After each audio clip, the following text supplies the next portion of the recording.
Thank you, Cherry Street Tavern. Here's a song I wrote called "The Talking Never Stare in the Eyes of a Chicken Blues." I hope you like it.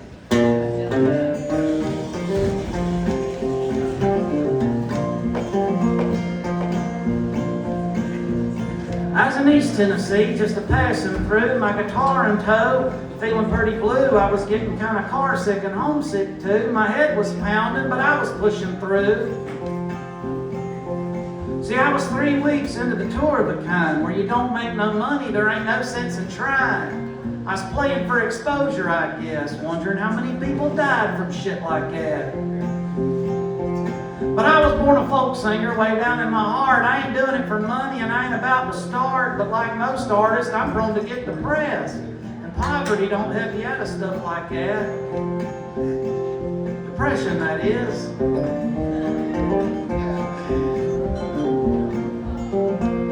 So when I woke up that morning, I was down and broke. I gassed up my car. I hit the back road. It was just 4 hours to my next show. So I had time to kill and I was driving slow when I came upon a flea market stand. And I ain't never been the kind of man that'll pass up one in the Appalachian Hills where you can find weird stuff at pretty good deals.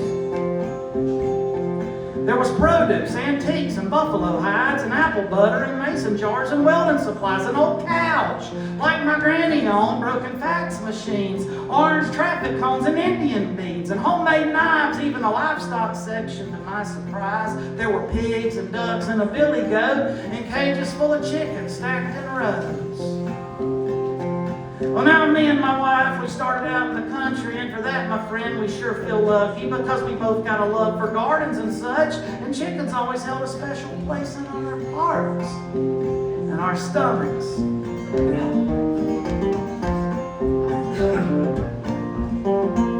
Well, that fella looked at the flea market man said, "Hey, can I help you with something?" I said, "No, buddy, I'm just a-looking.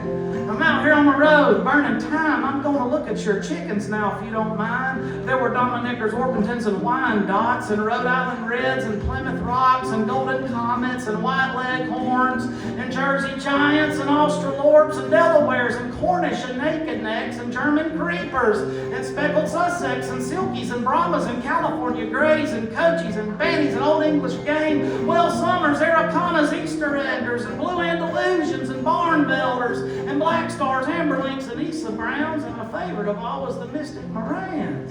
Yeah. I said, "Damn, that's quite the assortment."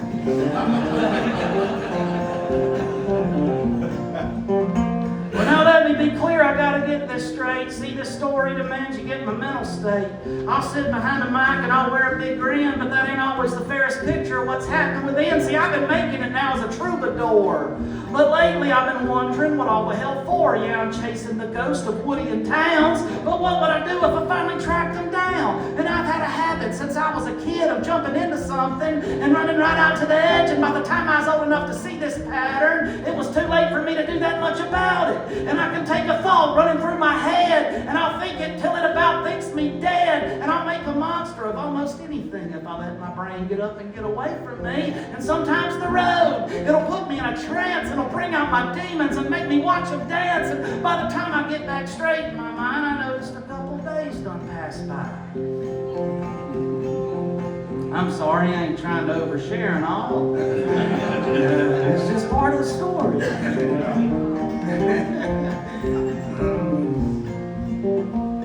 Well, I was staring at the chickens, adoring the feathers. I was putting my fingers in cages, trying to pet them, studying the way they moved around, the way they held themselves, and all their different sounds. I laughed at the roosters interacting with the hens. It was a soap opera in each and every pen. Then it dawned on me, and I said, "Whoa, would you look at the variations in a rooster's crow? Some a cock-a-doodle do, some a cock-a-doodle don't, some a cock-a-doodle however the hell they want, and some will sound a grunt, some will sound a yell, and some sound like they're dying, and some will give you a scare." And now the flea market man, he had a nice southern drawl, so we were shooting the shit and making small talk. He asked if I'd ever raised any birds on my own. I said, "Yeah, but not since I've been out on the road." He said, "My boy plays a banjo, he's pretty good too. Now what kind of music is it that you do?" I said, "I play the kind of songs that a leghorn would play if he was trying to get a Dominicker in the lay." Some eggs, that is.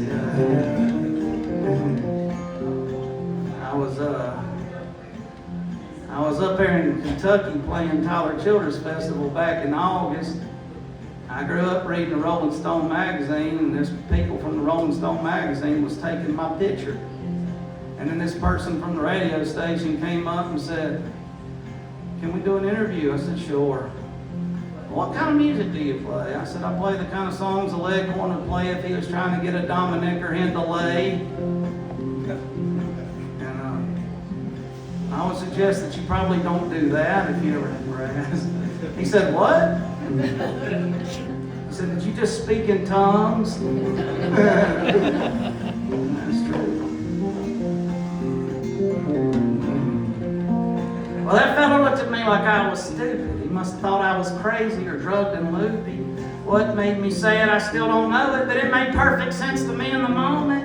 And maybe my thinking of singing chickens, it stems from my early childhood obsession with the rooster that sang the Roger Miller tune in the Disney movie, the Robin Hood cartoon. I thought, what if that rooster had laid down his guitar and joined Robin Hood and taken up arms? He could have been a spark in the People's Rebellion that brought back the freedom from the Nottingham sheriff. And just about the time the thought became clear, I became convicted of my need to look in the mirror, because right now the robbing poor to get to the rich, and all I can do is sit around here and sing about it. Oodle lolly, golly, what have I become? Well, you see what I'm saying? Once my mind gets loose, I'll turn a thread till it becomes a noose. So I took a deep breath of that chicken shit air. I slowly exhaled, running fingers through my hair. Then the flea market man, he walked away real awkward, and me, I never know when to quit talking. I yelled, "Don't you want a Leghorn singing the hens?" Trying to get in the way of that just for him, but he ignored me and walked on about. I said, "God, please help me learn to shut my mouth." I tried to play it off and I faked a yawn. I put my phone up to my ear, acting like somebody called. And then I turned around all nonchalant and I locked eyes with a golden lace wine dot. I was mesmerized by his eyes so red, and it might sound funny, but it was getting in my head because he was staring at me, so I stared right back at him. Was he sizing me up, or was he even aware? I thought I saw a universe in his eyes. Then I wondered what was going on just behind. How's the world look through those red eyes? Does he even understand the passing of time? Like, does every single moment refresh anew? Does he face the horror of existence without a clue? Because I ain't never seen a chicken with a weary sigh who's been up all night in his coop of crying. You know, they get up every morning, put their face in the dirt, and they spit out the mud and they swallow the worms. Then they peck around without a care in the world, and they peck and peck and peck again some more. They practice reproduction, then go to roost and run it back in the morning. Cock-a-doodle-doo, and now the chicken never flinched, just like he couldn't scare. It only grew the intensity of our locked-in stare. Then once I started thinking on it, you know, I've never learned to just live in the moment. I'm always haunted by my future and past, what's left to gain and what losses I've had. And might I be the only one of my kind who found these thoughts in a chicken's eyes? And then he curled his head and he lowered his beak. I yelled, "This wine dot's got a beat on me." I balled my fist, I began to sweat. I tried to leave, but I was feeling trapped. I screamed, "What's this thing, a bird or a demon?" Something in his eyes that wouldn't let me leave him. I hope this wasn't something like Edgar Allan Poe, because at the end of that, the raven took his soul. Then all at once, existential dread, it flooded my heart and it drowned in my head. I said, "Is there a hell? And what is sin? And why can nobody tell me what consciousness is?" And how does anybody expect us to live with the ominous certainty of ever approaching death?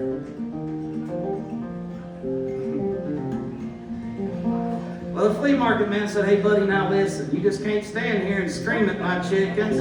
Wipe that sweat off of your brow and get your way up and out of here now." So I left that joint. I got back on the road. I got down here to Cherry Street just in time for this show. I tuned my guitar and ported my mic. It's been real good to be with y'all here tonight.